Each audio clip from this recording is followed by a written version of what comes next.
மனித உரிமை மீறல் விசாரணையில் ஏற்படும் அலட்சியம். மனித உரிமை ஆணைய விசாரணையில் அலட்சியம் மரணமடைந்தவரை காரணம் காட்டி விசாரணையை நிறுத்த முயற்சி. தேசிய மனித உரிமை ஆணையத்தில் அளிக்கப்பட்ட புகாரைத் தொடர்ந்து புதுக்கோட்டை மாவட்ட காவல் அதிகாரிகளிடம் நடந்த விசாரணையில் கடுமையான சட்ட மற்றும் நடைமுறை பிழைகள் வெளிப்படுகின்றன. மனுதாரர் கணேசன் தெரிவித்துள்ளார்.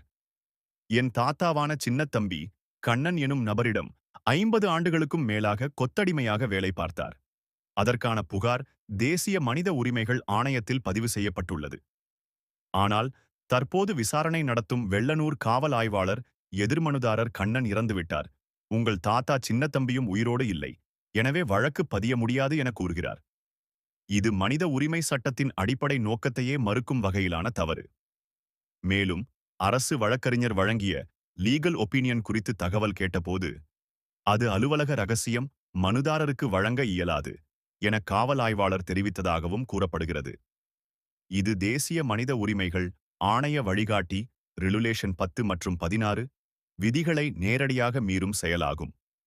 அந்த விதிகளின்படி விசாரணை முடிவுகள் மற்றும் தொடர்புடைய தகவல்கள் மனுதாரருக்கு தெரிவிக்கப்பட வேண்டும். இதனால் அலட்சியம், மறைமுக தகவல் மறைவு, விசாரணை தாமதம் ஆகியவை மனித உரிமை மீறல் மீதான இரண்டாம் நிலை மீறல் என கருதப்படும் வகையில் உள்ளது. மனுதாரர் இதனை தேசிய மனித உரிமைகள் ஆணையத்திடம் failure to communicate outcome of investigation எனும் தலைப்பில் மீண்டும் தெரிவித்து உள்ளார்.